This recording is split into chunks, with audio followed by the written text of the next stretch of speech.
Hello and welcome to our Teach 2030 July workshop. It's a pleasure to meet you and see you all if you're joining on the live or on the recorded too. So my name is Priya and I'm an education consultant here at Teach 2030. Now, as part of the workshop this week, we would love to know a little bit more about you as well, like each month. What's your name, where you're from and your role too. However, let's move on, and we're going to be focusing our title on our workshop is one from our very popular courses here at Teach 2030, and we're particularly looking at growth mindset. Growth mindset in using language to encourage learning, how that this can encourage learning, but also let's just take a deep dive on the actual focus of what we're looking at. It's how do you use growth mindset language to promote learning in the classroom, which is a really important feature. And let's see, we can analyse a little bit more about the way that we talk and how it can encourage learning and support learning in our classroom too. So here are our objectives that we're focusing on for this particular workshop. So if you're joining in on the recorded version, this is what we're covering. We're focusing on two terms and differentiating between a growth mindset and a fixed mindset. Secondly, we'll then look at examining the impact that language can have on learners and also reflecting on your own language and how it can also change as well and how you can change that for a growth mindset too. So let's have a look at our first learning objective and let's take a bit more of a deep dive and identify difference between growth and fixed mindset. So here we have growth mindset on one side and fixed mindset. We have 6 statements in the middle of the slide, as you can see here. If you're also joining on Facebook, it's really lovely to see you all as well. And the 6 statements, let's differentiate, let's identify whether they are a growth mindset or a fixed mindset. Let's look at the first one. Where would you say the first one would be? I will never be able to do it. Do you think that this is something with a growth mindset or a fixed mindset? Let's take a look. Were you correct here? This is a fixed mindset. Let's have a look at this second statement, a statement that you might also hear or even identify with as well. When things fail, I learn. This could be a growth mindset, an example of a growth mindset statement as well. Thirdly, mistakes are proof I'm trying. So this particular statement, where would you place this one? It's a growth mindset. The next one is I don't bother or I won't bother trying. A fixed mindset. Next, I stick to what I know. A fixed mindset. And finally, my efforts and attitudes to decide how much I learn. So looking at these 6 statements, we've now differentiated statements which identify as fixed mindset and those which are growth mindset. Have you come across any of these statements? Do you say these in your classroom? Do you encourage your learners with some of these statements or come across other teachers that might also, colleagues that might also use some of these statements too? But what we're trying to understand and differentiate is not just what a growth mindset and fixed mindset statements are, but how can they impact and affect learning too? So let's take a look a little bit further as well. So here are some other statements as well, focusing on defining what growth and fixed mindset is. You can clearly see some of these have been identified from the slide previously, but also these are other statements that might also identify as fixed mindset and growth mindset too. At this stage, it might be a really good idea for you to focus on these statements and think, which mindset do you have? Are you a fixed mindset? Do you share some of these aspects here? Or your learners in your classroom might also suggest or say some of these statements as well. So let's take a little bit more of a deep dive in this particular aspect and looking at language in our classroom, language as teachers and colleagues that we share in our classroom, but also to our learners and what our learners can hear. How can this affect students' perception of their learning? Here are 5 statements, for example. They won't be able to do this. That child is a slow learner. Their writing is always poor quality. They are just like their brother and he could never do maths either. They are in my low ability or a low ability group. These statements here could be statements that we might just say in passing, but not realise that this could have an impact on in learning. It probably, if you think about some of these terms here, are associated with a negative connotation as well, particularly that students feel convinced by some of these statements too, that they can't achieve, or they're always going to have poor quality, or they will always be in a lower ability group or compared to by somebody as well. So let's focus on this. How might this vocabulary affect some of your learners in your classroom too?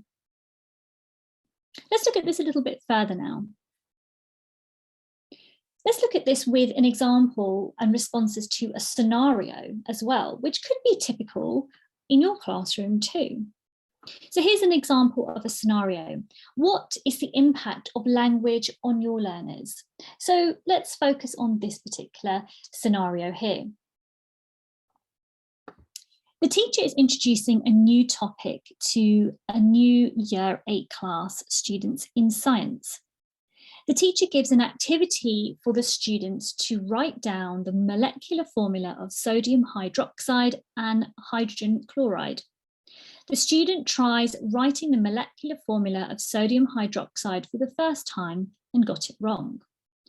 The teacher starts by saying, "Science is not meant for everyone.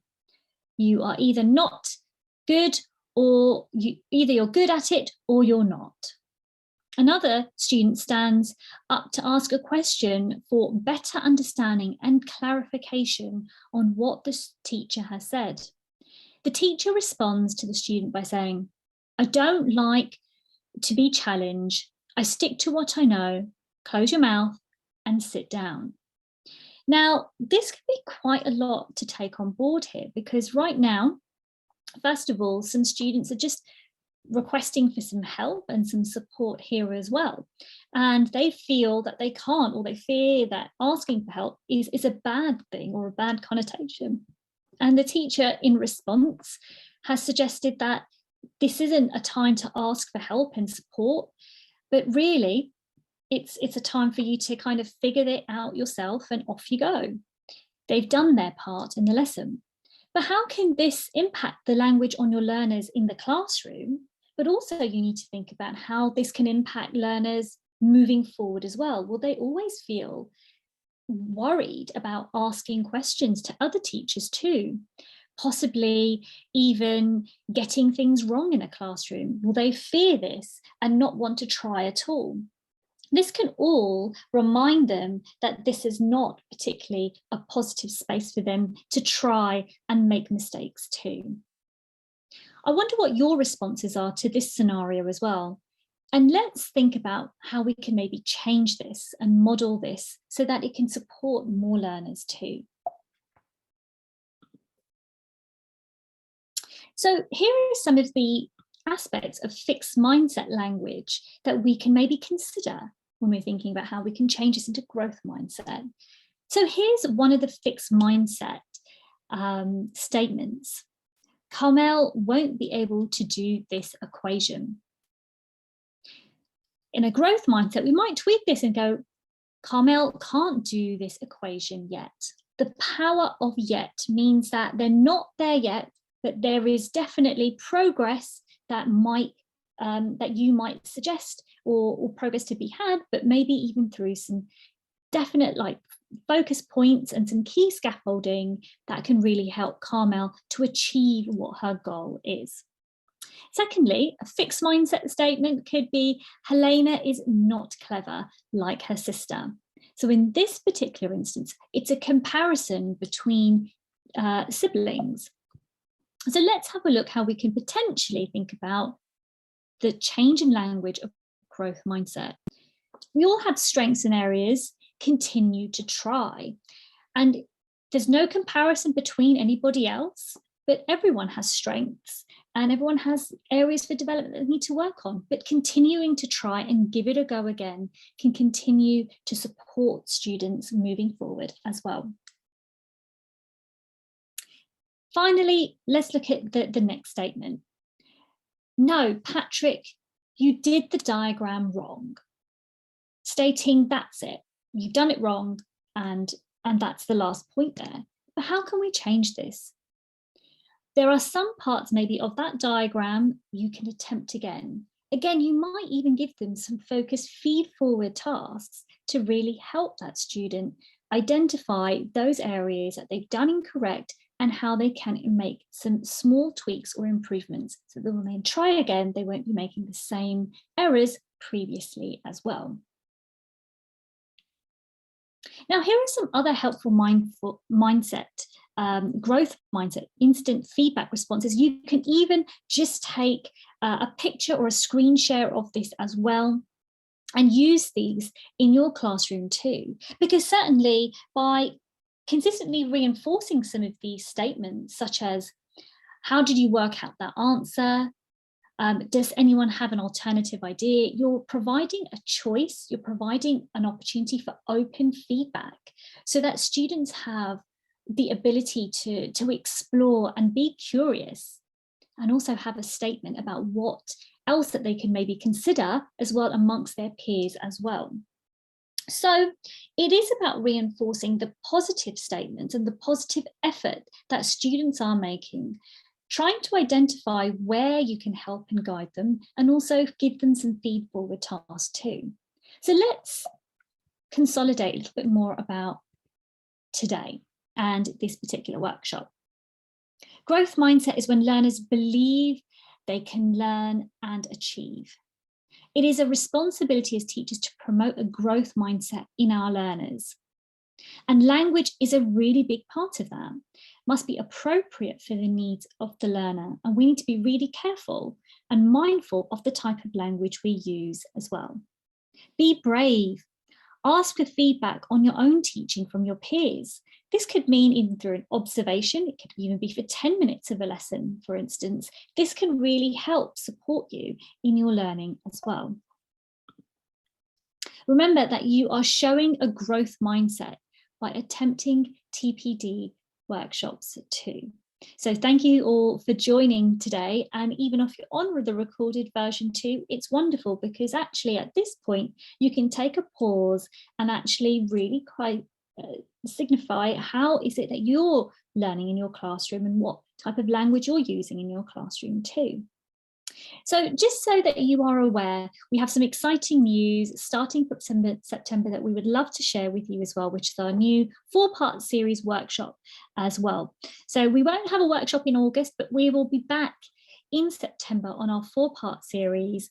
Please do take our Teach 2030 courses as well. They are sharing a lot more about growth mindset too, but equally also about our workshops, which are coming up in September as well. There will be a survey at the end of this workshop. Please do feel free to take this workshop survey to support you. And we'd love to find out a little bit more about how we can improve our workshops as well. Thank you again for joining, and we will see you in September for our professionalism workshop. Look forward to seeing you there. Bye now.